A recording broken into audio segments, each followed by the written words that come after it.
Welcome to the Better Two podcast. I'm your host, Donna. Today's guest is a returning singer, SHARI ROWE.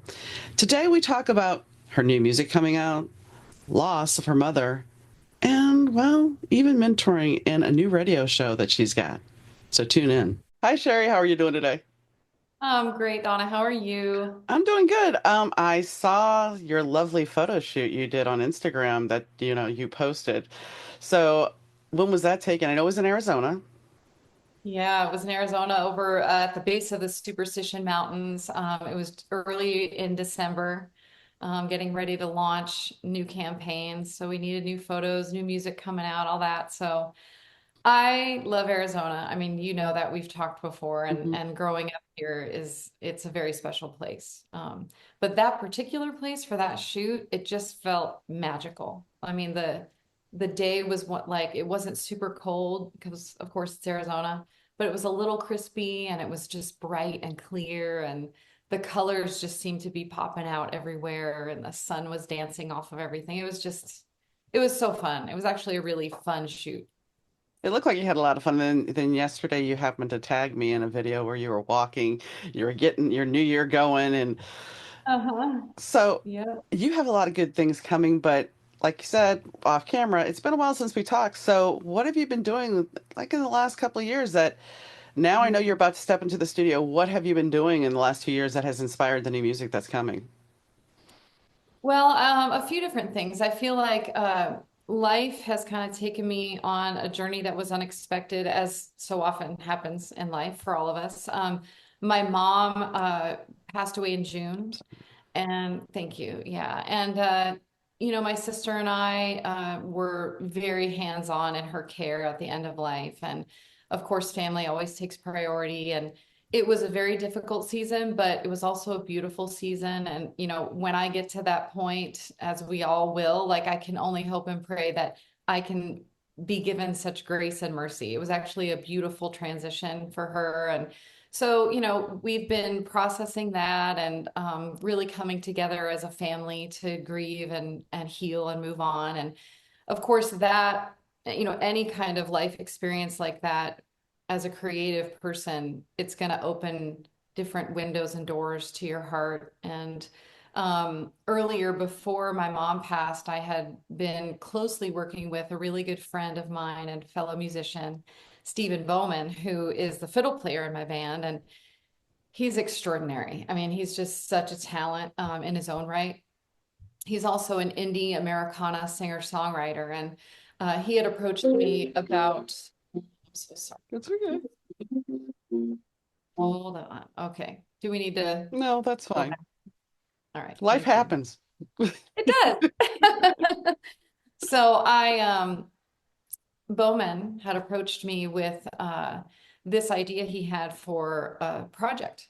And it had to do with the houses that he grew up in and the different stages of his life and kind of telling the story of his emotional journey and what each house represented as far as the season of his life. And so we co-wrote that project together and put it out. I also co-produced it and sang background vocals on it. And it was my first time producing for another artist and actually really being truly the co-writer on the whole project. And it was such a beautiful experience for me. Of course, because I care about Bowman. He's a close friend. So it was cool to kind of unpack those things with him. But it also made me realize that I was able to be more vulnerable when writing for someone else than I am for myself. Hmm. So going through kind of these different seasons in my life, this new music that I'm working on, my top priority has been, looking at it and not being so guarded and kind of letting more vulnerability show in my writing. I feel like that's always a good thing because that's most relatable. Right. So yeah, so that's been cool. We that came out. He released a few singles, at different times, and I actually went out to Nashville and played a bunch of shows with him and celebrated the release of that. And also in the meantime, working on my own music and signed a new management deal. So there's been a lot of things in the works. I'm more diversified than I've been in a while. I'm also a radio host, so we can talk more about Nice, that. nice.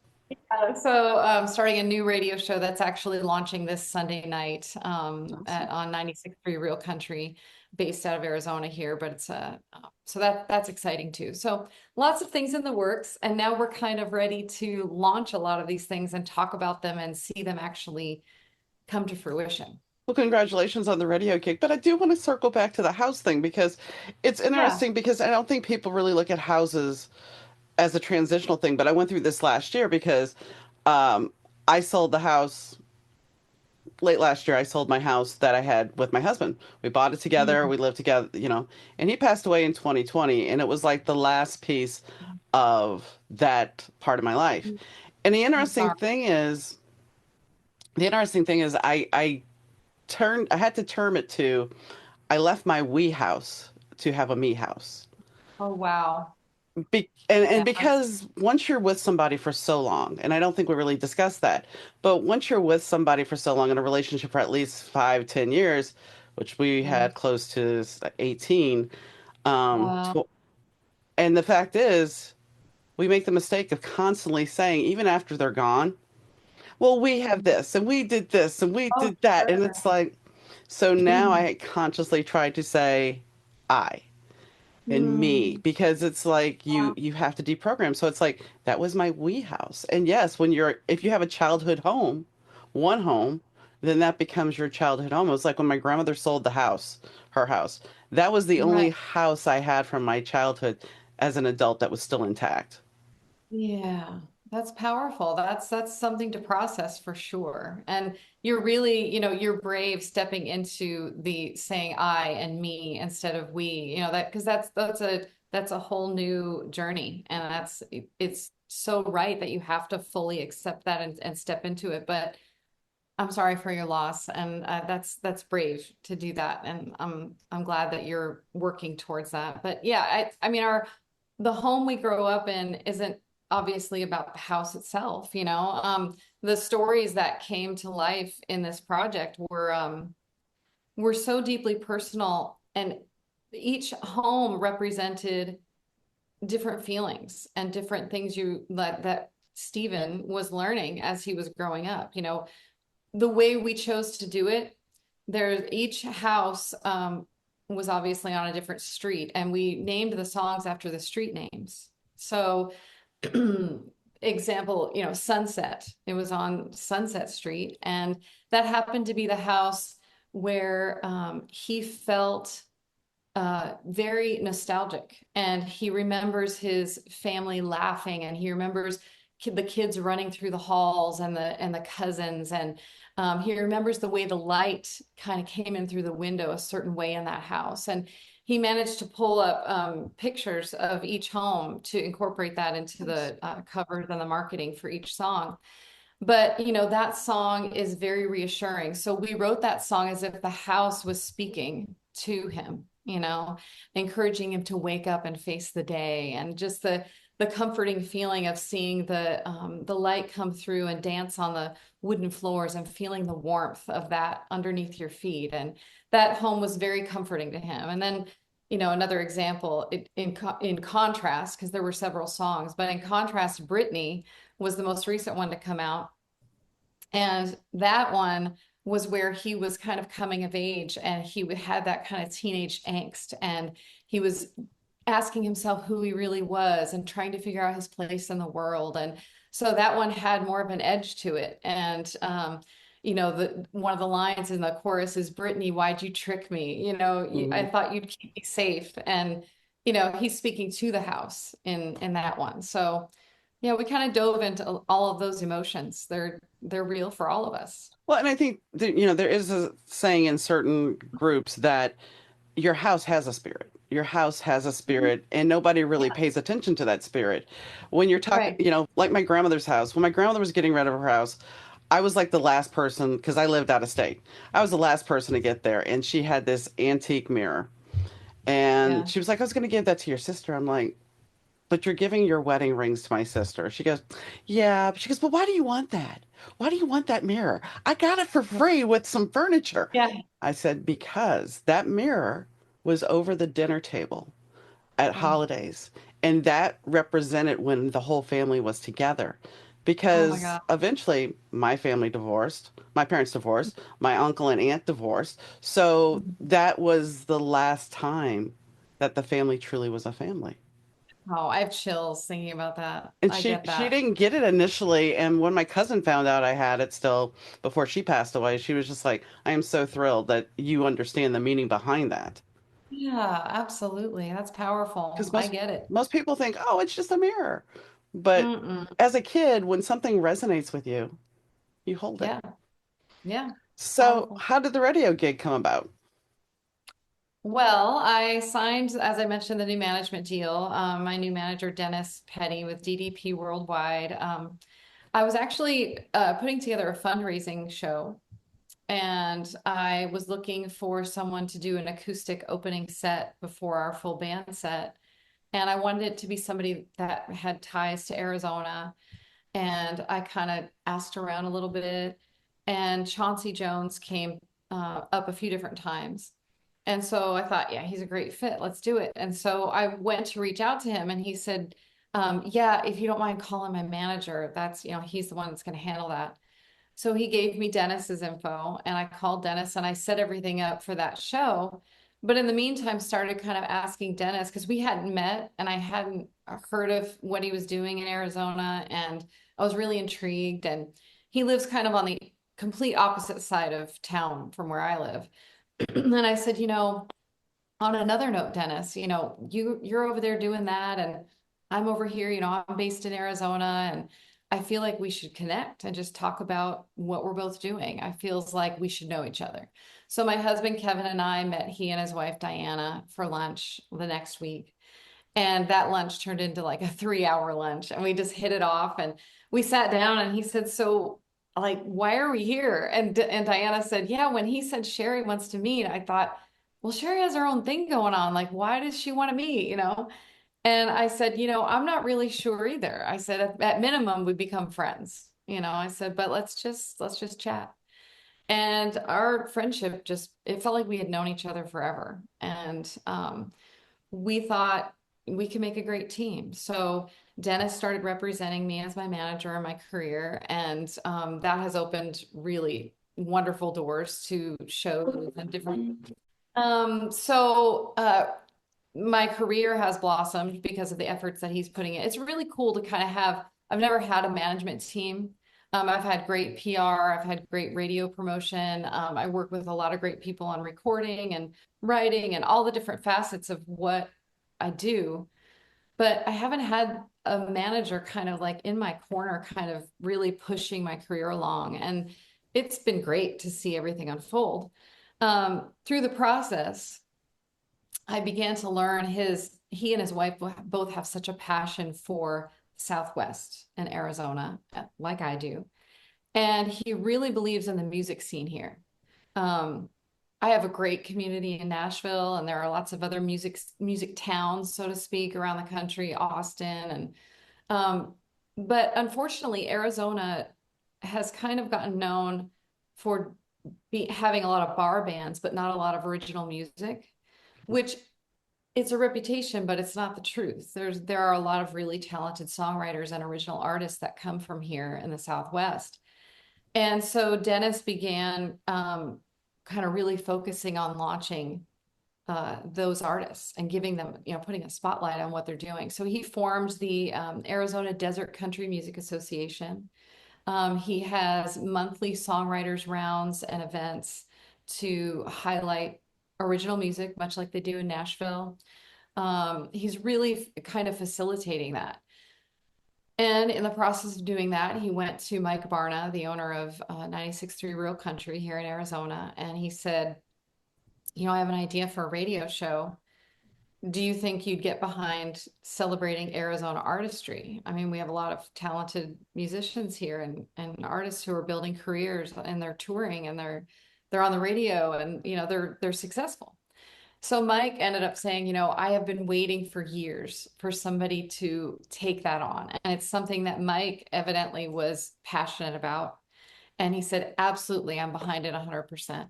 So we have a studio here at the house, and I helped, and my husband helped. And my husband is an integral part of the production and editing side of everything with the radio show. And we kind of put together a demo show and sent it over to the station. And Mike went back to Dennis and said, "This is great." I kind of chimed in on being on that demo. Mm-hmm. And so, I think Sherry should be one of the hosts. I think you and your wife Diana and Sherry should be, Diana can be the like the main host. Dennis can be comic relief, and Sherry can be the color commentator and kind of give industry insight. And so it began, and we started interviewing different artists around town. And each show will feature a different artist from here in Arizona. And it's kind of formatted in the way where we play about 5 or 6 of their original songs. They'll play something live for us. And in between, because it's not a talk show, it's mostly music. Mm-hmm. We are highlighting country legends and different artists who have influenced this particular artist's career. And it's turned out to be really interesting. And it's been so great to hear the backstory from so many artists that I've maybe met in passing, just, coming on stage or off stage and just saying a quick hello and seeing just social media. It's been such a joy to kind of get in kind of the position that you're in. I'm not often in that spot where I'm asking the questions. And it's been really fun, and it's really been enriching to build the relationships too, because inevitably you build a bond and you Yeah. get to know somebody, and it's special. And so the first show launches this Sunday night. We've got the 1 hour slot every Sunday night from 7 to 8. And it's turning out already it's getting a lot of buzz. All the big local news has been covering it, and we're excited about it. Yeah. Can they listen to it on the internet? Yes, 96.3 has a very large internet presence. So they reach about, I'm told, at that hour between 4 to 600,000 from the station, but then their streaming audience is much larger than that. It's kind of cool because Arizona is its own thing, and this truly is the West. And the listenership around here does kind of lean towards more traditional country music and Americana. And that's not necessarily the case in Nashville or Right. other places. So the streaming audience is intrigued. They want to hear the music coming out of the West. So as we move from that to you walking into the studio, and we're not talking the radio studio, we're talking about you walking into the studio. I'm sure your mother's Yeah, death has some influence on some of your music now. absolutely 100%. It's before she passed, I I had been working on a song about my dad who passed many years ago. And I had ideas for that song um, for a long time. And I kind of molded over. And I almost felt like it was too sacred. And I couldn't find the right words. Everything I tried to write, none of the words seemed to convey what I was feeling. And so I kept putting it on the back burner. And then I got with a co-writer friend, Tiffany Goss in Nashville, and we worked on it for a while, and then I shelved it again. And then we brought Bowman, who I mentioned, into the mix. And it that song in particular was a very important one to finish. And something that Steven said to me, I say Bowman, I say Steven, they're interchangeable. His name is Steven Bowman. Hmm. Yes. But he said something very powerful to me, and it's affected my writing in general. He said, I know you're really struggling with writing this song about your dad. He goes, but you need to remember that this isn't the only song you're going to write about him. And if it doesn't say everything, that's okay, because you'll write other songs and you can, process different perspectives and emotions and just get this one out there. And so we finished it, and my mom knew that I had been working on that for a long time, and she knew everything I'm telling you. And not long before she passed, I was able to go to the long-term care facility and sing it for her by her bedside. Nice. And yeah, it was powerful, and it meant a lot to her, and it meant a lot to me. And I almost felt like it was a big moment for me emotionally and as a writer, to kind of cross that bridge. And it I really believe is going to help facilitate writing about losing my mom, because I'm starting to understand how to process that and articulate it. And her losing her will definitely, it'll affect everything Oh now, yeah. that is like loss, I it changes you forever. I, lo- It does. I lost my mom when I was 22, and the first things are that we don't really talk about is first things are you reach for that phone because you've talked to your mom. For me, it was like at least every week. I talked to her at least every Sunday. That was just a structured thing, Yeah. and that phone call's not there.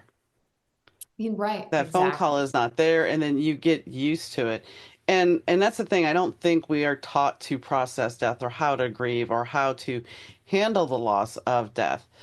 Some people, and yeah, my dad and I still get ticked off because my sister was murdered by her husband, and he killed the kids too. But my dad, and she was my half sister. My dad, when I asked him about it, and maybe this was just him putting up a wall, he says, Yeah. well, that closes that chapter. And I'm just like, this is your child. Oh, So that kind of has, when I look at that, that could be somebody, because he's a boomer, and no offense to boomers, but right, they right, don't process things, they don't deal right, with things, and it's like, right. how do you say Yeah. that? And we're not taught how to deal with that. We're not taught how to deal with and granted, somebody else is supposed to have their own reaction, but we're not taught how to handle that. We're not. No, and you're right. And I know several people who don't process very heavy things like that. And I actually had the opportunity to write a piece for the Anxiety and Depression Association of America during the holidays, and it was about grief through the holidays. And Anna with CORE said, how do you feel about doing this? I know like you're going through it. So, and it actually was very therapeutic for me to kind of speak into that, because I truly believe that if we don't process those things, that they eventually will make us sick, either mentally or physically. Like if we put it down in there and leave it there, it's going to fester. And I think it's very important for us to learn and be given the tools to process those kinds of emotions. We have to let it out. We have to learn how to move on. We have to learn how to celebrate someone's life, and it's okay to feel a little sad, maybe even forever. Like your life is never going to be the same, because that's a big loss. But there is hope and there is healing that can come. And I think it's so important. And as anytime I see somebody or know someone who is kind of stuffing those kinds of things, my heart goes out to them, honestly, because we need to get better at that. Well, and I don't think that, we're taught that, grief is, let's go for corporate America here, 3 days and then you're back to work and everything's okay. No. Right. And even Oh, in my own journey, I mean, it's been 4 years, and there are times where I now find it actually harder at times than when he first passed. isn't that interesting? It's true. Yeah. And We just never. I just think that it's like it's never gonna be just this, okay, I'm done. And that's why I guess my dad's comment, and granted that was before my husband died, my dad's comment about that just bothered me because it's like, how do you Yeah. process this? I don't care if you're estranged from the person, how do you Right. process this? Yeah. And if you're not dealing with it, and I admit that there are times when I haven't fully dealt with it because being a single Sure. person, you have to keep going. There's only two Yeah. options. You keep going or Right. you implode. Yeah. Yeah. You're So right. I'm happy that you have your sister that is on the same journey with you. So you have Yeah. somebody that understands. Yeah, it's true. It means a lot. It means a lot to have some sort of community, some sort of safety net, whoever that is. It's important to have somebody to talk to. Absolutely. And the other thing is, when you talk about death, when I was younger, I had a friend who lost her mother to cancer. I had a friend who lost her father went to a convention. He got some kind of illness. He ended up passing 3 days later. Her mom died of a broken heart. and my Oh, mom died of suicide. And we all lost our parents or our mothers within about a year and a half period. wow. And the interesting thing is, each time one of those deaths, suicide and a car accident are very similar because they both happen very unexpectedly. You're not Sure, sure. absolutely. A long-term illness, you have time to process and prepare, but are you ever Mhm. really prepared? No, no. And that's how it was with my dad. Yeah. It was a long-term thing. And my mom too, but my dad especially. But yeah, no, you're not. You can I don't know, it's like this, it's like a slow, I mean, I hate to say, but it's like a slow drip of like you're thinking about the loss over all this time. And yes, it does enable it gives you more time to try to get ready to to process it, but loss is still loss, and Hmm. you don't understand the weight and the blow. You don't understand like the heaviness of that until that transition finally happens and that person is actually gone. So yeah, it's all loss. It's all hard, no matter how, I may go through it one way, you may go through it a different way. And I think I've become more and more aware over the years of looking around the room and realizing that everybody is going through something. Hmm. Everyone's experiencing loss or pain or sadness, or, there are so many stories, at any given moment around us. And just trying to be understanding and sensitive to what someone may be going through. And I think that's a big thing now is we don't look at that. We don't look at somebody might be having a bad day. You'll hear something on some kind of internet story about somebody being rude to somebody. Do you Right. know what was going on in their life? Right. Right. I mean, Yeah. that's the thing. We're all humans, and sometimes if we're on an emotional overloaded period, we don't know how we're going to handle it. We don't know how we're going to deal with it. No, we And don't. if you're sitting there with somebody, talking to somebody, and somebody else has had a bad day and they're very belligerent, you got to give somebody some grace occasionally. Absolutely. Absolutely. And, I think we're all working on that, but I think it's important. If you're just aware and you have intention and if we slow down a little bit, I think we have a better chance at kind of walking in that grace. Well, I think that's the thing. We don't slow down anymore, and we're constantly tuned in. We're constantly plugged in.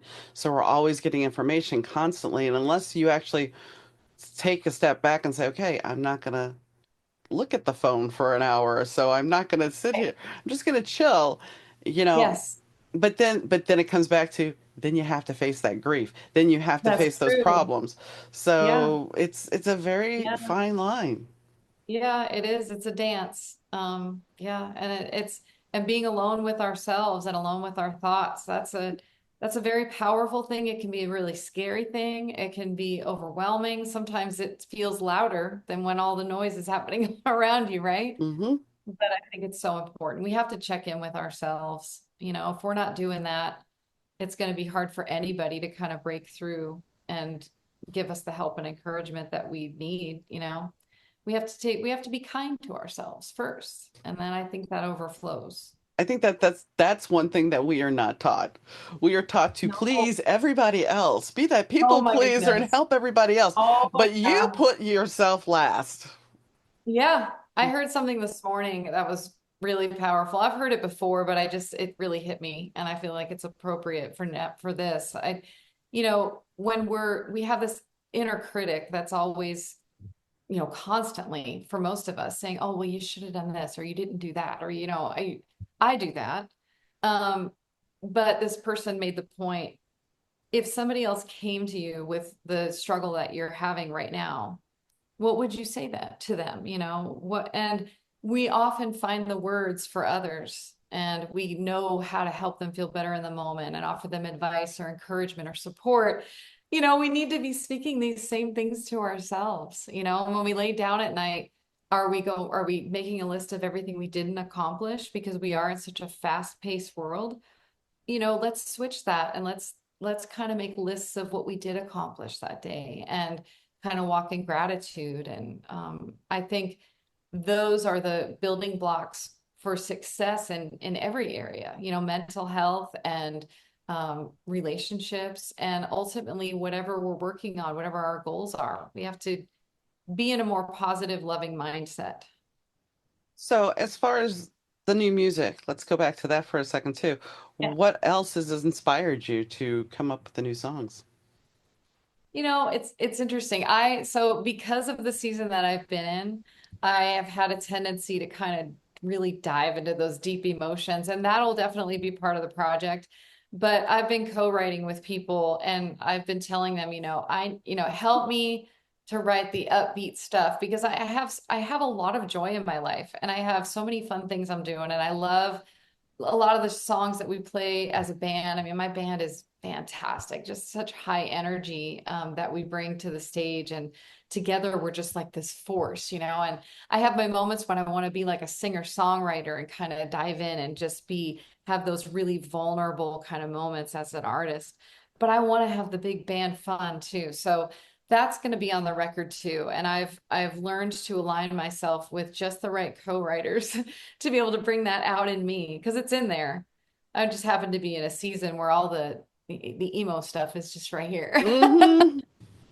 So, but all the other stuff is there too. So, and when we hit the stage, our shows are big and fun, and I love to have the ebb and flow. So my goal is to take everybody on that journey, on that emotional journey, and tell the stories and lighten the load, and have people find a way at shows to feel like they're escaping a little bit or identifying, like both. I want to give people music that they can find themselves in, as always. That's always the goal. But more than ever, I just feel like I just really want to show everybody um, who I really am. And not that I didn't before, but I feel like that's a journey as an artist, as a creative, learning to really kind of unpack everything that you are. And it's okay to feel vulnerable and let that show. Well, that's something that they've been talking about with social media, that the days of the influencer are numbered because people are seeking more authentic connections. They want people to be more real. They don't want the necessarily, oh, look at me, how pretty I am, and da da da da. And Right. they want the authenticity because let's be honest, if you filter your face, you can do, everybody can do that. You're not being Yep. authentically you. No. And I often find it funny when people use filters because if I go see you live and you don't look Yeah. like the mm-mm. Oh, excuse me. Yeah, What happened to you? I know. And I think that's an issue with it's great that we have the ability to make ourselves look younger and make ourselves look flawless, but Sure. are you being authentic? No, I know. And that's it can be a struggle for so many people because of just getting bombarded with all of the gosh, so much of what we see, on social media is not real, and even I have a really great makeup artist that she did the makeup for that shoot that you saw. And it's great, to do stuff that makes us feel good about ourselves. We want to present ourselves in a certain way. But, she talks about the behind the scenes of how much that of what we see is so not real, because I don't have like major, I don't like, even in editing for my final photos, like the kinds of things she tells me. I mean, I cannot believe how many people literally change their body. They're like, there's so much that people can do. And I think so many people think because you can do it that you should, but it's such a dangerous trap. I can't imagine. I mean, we're all human. We're all imperfect. Um, we want to present our best, but eventually we're all headed towards the same aging and the same struggles in life, and we're all going through the same seasons. And I can't imagine fixing everything all the time and then suddenly having to face the reality, because that has to come to an end. So I don't know. That's a scary journey. I really try to make sure I don't fall into that. But I mean, it started before. I mean, we're picking on social media, but the truth is I'm Gen X, and back in the day, you had all the magazines that were airbrushed. So it's like, oh, look how Oh, heck perfect she yeah. looks. Oh, I really want to look like Yeah. that. Oh, yeah. You take the picture and I have had baby fine hair all my life, and I'm like, I'd really like this hair, and they just look at me and go, you don't have body. You need a Yeah. perm. And of course, the perm turns into a poodle perm, and it's like, Oh my gosh. So it never Yeah. worked out. And it's just like, instead of Hmm. them just saying, okay, you see what you see in the magazine is not real, accept yourself, Yeah. love yourself. And it's a Yeah. lesson that as a young person, we never attain because we are shown the girl in high school that's our classmate that is just Miss Perfect. And, Right. and you're not what everybody should aspire to be her, not you. And so that Right. plays with your ego Right. the whole It time. does. It does.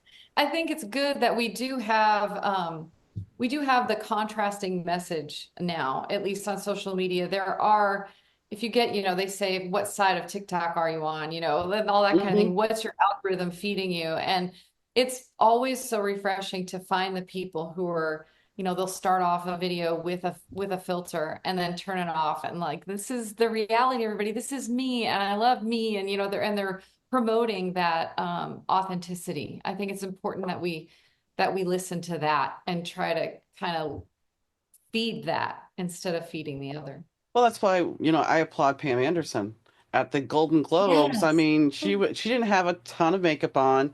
And most Right. days, if you see me out in public, I have no makeup on. 95% Yeah. of the time, I wear no makeup, but No. doing this. Yeah. But Yeah.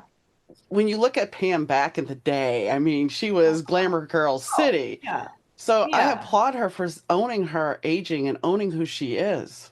Yeah. Me too. It's beautiful, actually. And it's brave. It Hmm. is. And it shouldn't have to be a brave thing, but that is just the reality of the world we live in. And I applaud her as well. I think it's really special to see someone in her position just as a real person, just putting her value in like who she is and letting people just get to know her for that. That goes back to, though, we don't, if we don't love ourselves, how do we value ourselves and how do we respect ourselves? Yep, And that's that's it. that's a big thing that it's a lesson that we have to learn. And we have Yeah. to learn it in a very, I would say, very much a hurry because so many people are Yeah, losing that. it's true. They don't value others and they don't value themselves. So it's like, It's true. Yeah. but then we don't value nature either. And going back to Oh your my photo goodness. shoot, I mean, there's Oh, nature that is so awe-inspiring and beautiful if you oh my stop and goodness. appreciate it. Absolutely. And that's something that my mom definitely instilled in me. And I may have mentioned this even in our last interview, but it's something that I share a lot. She always said, I'd call her and tell her whatever it was, fill in the blank, the things you tell your mom. And she would say, Sherry, you need to go outside, you need to sit, and need to put your face to the sun, and you need to breathe. And she was always noticing the birds singing. She was always noticing flowers blooming. She taught me to just stare at the sky and just breathe and take it all in and pause everything else. And it's so healing. I Hmm. mean, I love being outside way more than I love being inside. It is very inspiring, as you said, and very healing. And we don't appreciate it enough. There are gifts all around us in nature. I'm a big believer in that. Oh yeah, I mean, when my husband and he was in dialysis, and we would drive a country road back to our house, and there's open farm fields, and I would look at the magnificent sunset, and it Yeah. took a lot to get used to because he really couldn't see. He was legally blind. So the Mhm. first couple of times, like, wow, it's a beautiful sunset, and he was just like, I wish I could see it. Oh, And that's when you start realizing that what you have is a gift, and unfortunately, so then I have to describe it to him. oh wow. So it's like we don't, that's the other thing. We don't always appreciate what we have because we're healthy. And then Yeah. when you're facing somebody that isn't and you're living Hmm. with that, and I'm sure you did it with your parents, you have Sure. to be the one to describe and to create something. Oh, absolutely. Yeah.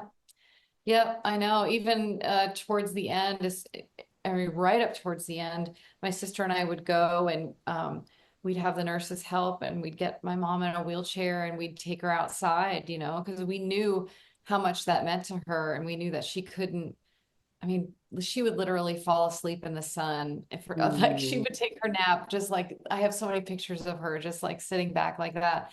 And so we'd just take her out and even she couldn't hear very well or see very well, at the end, and we would just describe everything, and at least she could feel the fresh air and everything that meant so much to her. So when do you think your record's going to be out?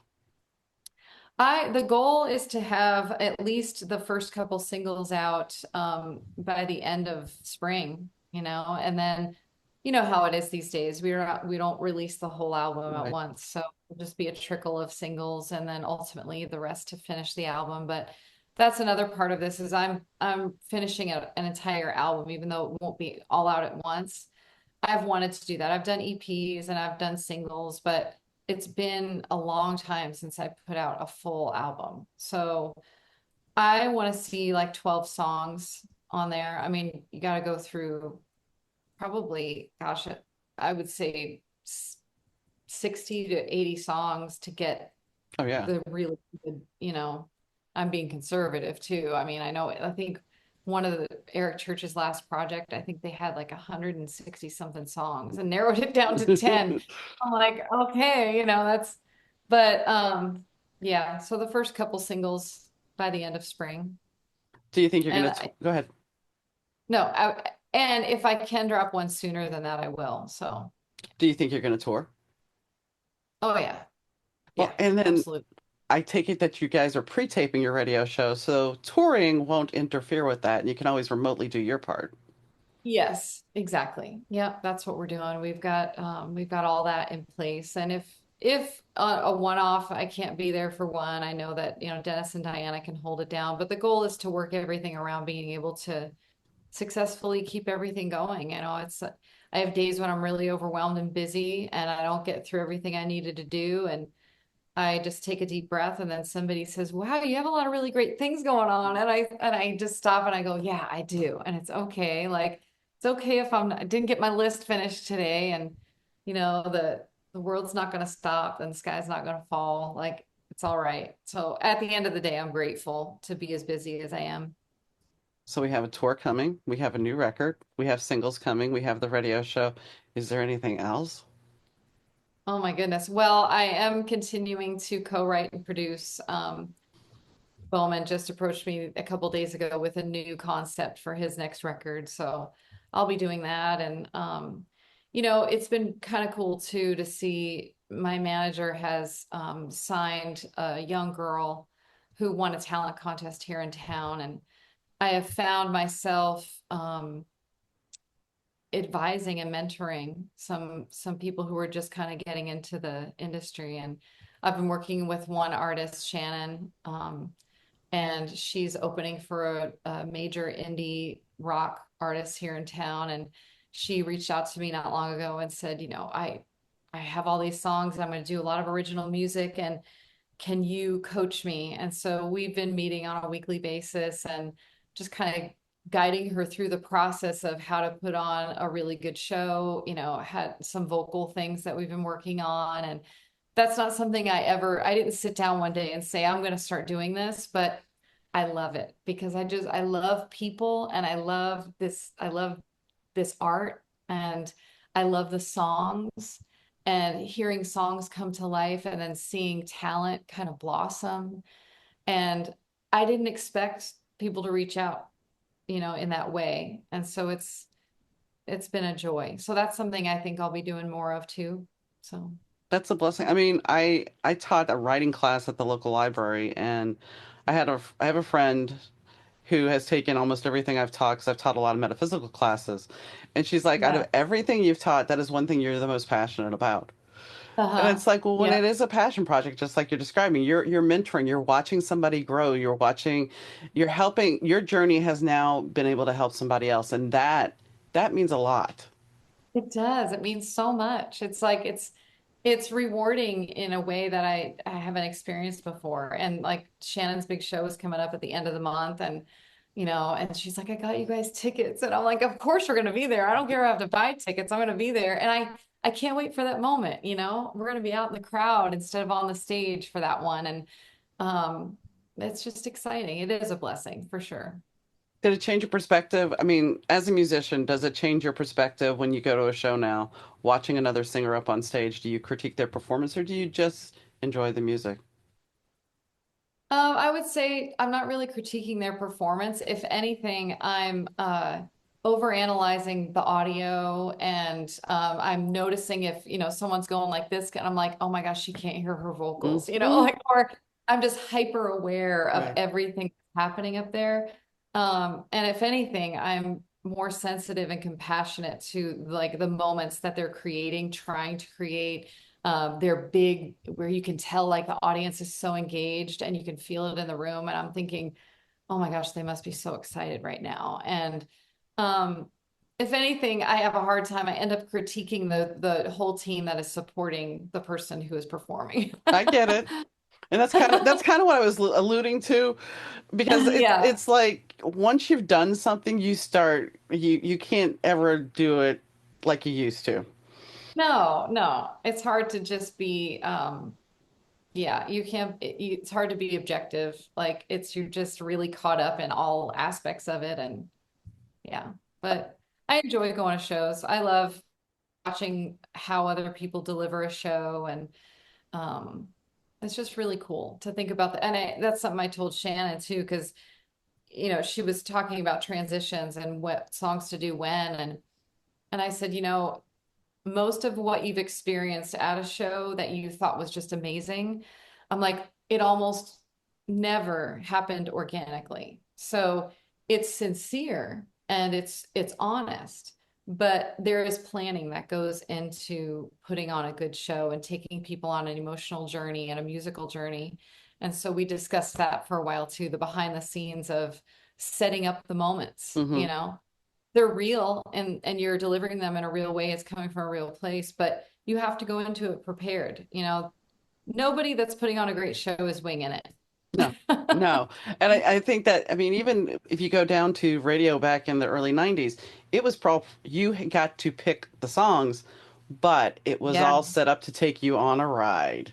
Yeah. And that's the thing. It's like we all until you become a creative, an actual working creative, Yeah. you can enjoy the ride. You can enjoy the book. You don't have to think of the Sure. aspect of all the work that goes on behind the Yeah. scenes. Yeah. That's true. I mean, most people are like, It's, oh, a podcast. Oh, all you got to do is sit down and uh-huh. talk, and that's it. Oh, no, no, because I'll have Oh to go back boy. and edit, and then I'll send it Yep. to my voice guy and or sound guy, and he'll edit that, and then he'll get it back to Yep. me, and then I got to edit the video, and then I got to do all the Yep. other stuff. And I'm Yep. not complaining, but nobody ever considers any of that. Yes, I hear you. I hear you. Yeah. I I understand. know you do. Yeah, and it's always fun to kind of talk the way we are right now because when somebody does get it, it's like I know how hard you're working behind the scenes. And my husband and I were just talking about that yesterday when I was having one of my, oh my gosh, I'm so overwhelmed moments. But having people that get it, it's really important. So you can just hear somebody say, it's okay, you got this. Like, I know what you're doing. Maybe everybody else doesn't, but I know. I mean, because yes, you can go into the studio and you can make that record. But then you have to market it. Then you have to get on social media Oh, and do some videos for social media. Then you have oh, to go do some of these podcasts. And then yeah. and we're not considering local news. We're not considering newspaper or any of the other marketing. Oh yeah, absolutely. Rehearsals, making Hmm. set lists, doing all the business side of it, making sure everybody's, I'm negotiating contracts. There's so much. And again, like you said, I'm not complaining at all. I No. love it. But I think it's really cool to have somebody understand. Well, I mean, when you're a kid, it's like for me, it was like, okay, I'm going to be a writer at one point in my life. I'm going to write a Yeah. book. Okay, that's all you think about. I'm going to write the book. I'm going to sing a Yeah. song. I'm going to sing a song and I'll record the song. Right. Okay, well, you got to write the song, and then you have to really hone and get the musicians and everything else, and nobody thinks about any of that. No, and that's been part of what I've been kind of passing on to people who are just starting out. And um, sometimes people are, excited about learning about all of the aspects. And other times it can be really a hard pill to swallow because some people really do have this idea that it's going to happen overnight or, all of that. And it's like, gosh, so many of the people that you hear with a big hit, you didn't hear about them the month before and you think, wow, they just popped onto the scene, and it's like, no. there's no such thing as an overnight success. It's like they call Nashville a 10-year town. It's Mhm. like whether you're a writer or a performer, it's usually about 10 years before people start to really hear what you're doing. And So, nobody ever thinks about the business aspect either. That's the other thing. Nobody mhm. warns you about it because it's like, okay, well, I'm going to just do my thing. And it's like, oh no, Yeah. now you have all this to do and you have to deal with the money aspect and this and this. Yeah. Yep. Yes, absolutely. Receipts, all of it. Yeah, it's Hmm. like there's, it is a business. It's a business that is very demanding, but it's like so rewarding, I mean, we'll be out at doing a show and maybe like we've all had these experiences where we have this expectation. And with shows, it very much can vary. Like you think somebody builds this event up to be whatever, and then you get there and maybe the crowd is like almost nothing, or the sound isn't right or whatever. Hmm. And we'll just look at each other and we're just having fun and we'll just laugh and we'll go, hey, we're getting paid to play music. So it doesn't matter how many people end up showing up or, whatever changes. It's like, it's a joy at the end of the day. I mean, we're all going to be working at something. We all have to work. Yeah. So if we get to do something that we love, that we're passionate about, what a blessing. Well, that's why I think if you can find the time, because when I was working at the insurance company, I would go into this little room and I had my little floppy disk and I would put it into the one computer that we were allowed to use on lunch break. Yeah. And I would work on my book. And I would go Uh, back to my desk and do my job. When I got home, I'd work on my book. yep. And that's the thing, Yes, as long as you find something rewarding. exactly. And I think That's that's, true. we get so caught up in everything else that we lose working on our creative passions. Well, I think someone once said it to me like this: what is that thing that you love to do that you could find yourself doing it and you'll skip a meal, like you'll forget to eat, or you literally get so consumed by it that you forget everything else. That's such a huge sign of something that you should pursue.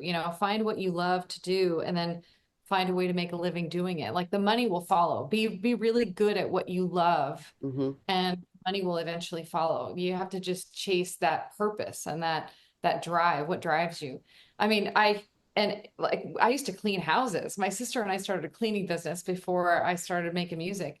But I kid you not, like we would be cleaning these huge mansions coming from the really poor side of town, going over to clean the mansions. And we literally would be working in different ends of the house and we would meet in the kitchen because one of us got an idea for a song and like we'd go our separate ways again, then we'd come back and finish a verse and like Nice. we were always working on music. And so I think so many people do get caught up in the day-to-day job and they're not feeding their souls with like that thing that they were created to do, I believe. So I agree. I agree. yeah. Is there anything that we haven't talked about that you'd like to add?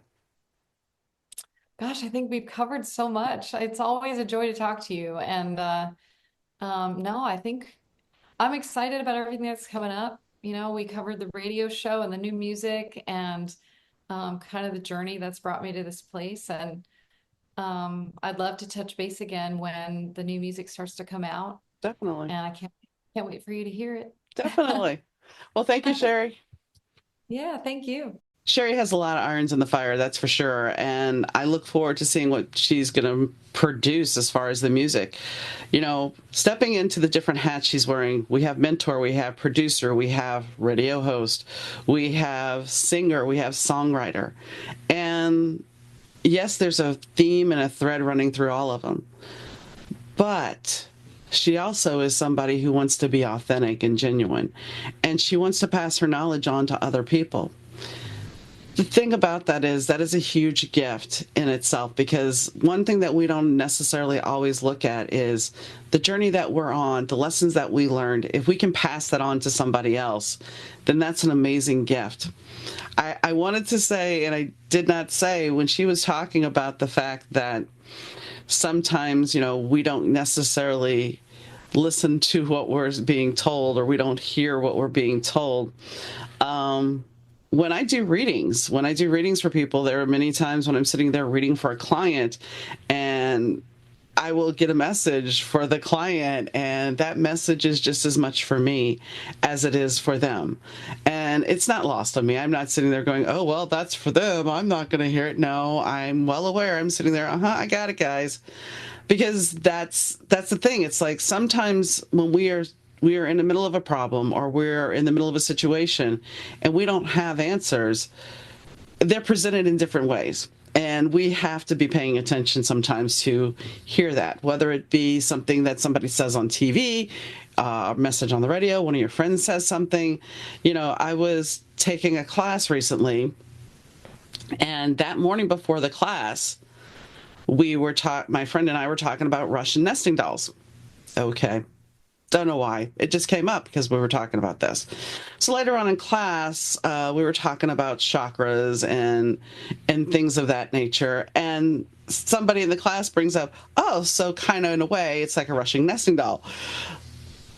So when something is repeated, you kind of have to look at it. When you look at a Russian nesting doll, everything's compartmentalized when you think about it. It's all put in these little pieces that all fit together. But it expands. And when you think about our consciousness, it expands if we allow it.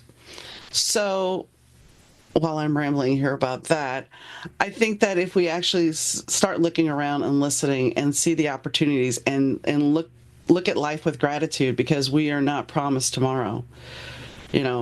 At the end of her mother's life, she knew that her mom would always tell her to go sit in the sun. She knew taking her mom out in the sun, even though she couldn't see or couldn't hear, the warmth of the sun would be there for her to offer her compassion, to offer her love. And she was there with her daughters. So what better gift? So I look forward to seeing what Sherry's going to produce. The pictures that I saw on Instagram, the photo shoot, the backdrop is absolutely stunning and amazing. And if you haven't checked out her Instagram, you definitely should. And definitely check out her music. And hopefully, like I said, she'll have some new, as we discussed, she'll have music out this spring. So on that note, I'd like to thank Rich Zai from Third Ear Audio Productions for working on the audio. I'd like to thank Fast Susie for the intro and outro music. And most importantly, I'd like to thank you for tuning in, whether it be on YouTube, Spotify, anywhere you listen to the podcast, morning, noon, or night. I really do appreciate it. So until next time, I'll catch you then. Bye, guys.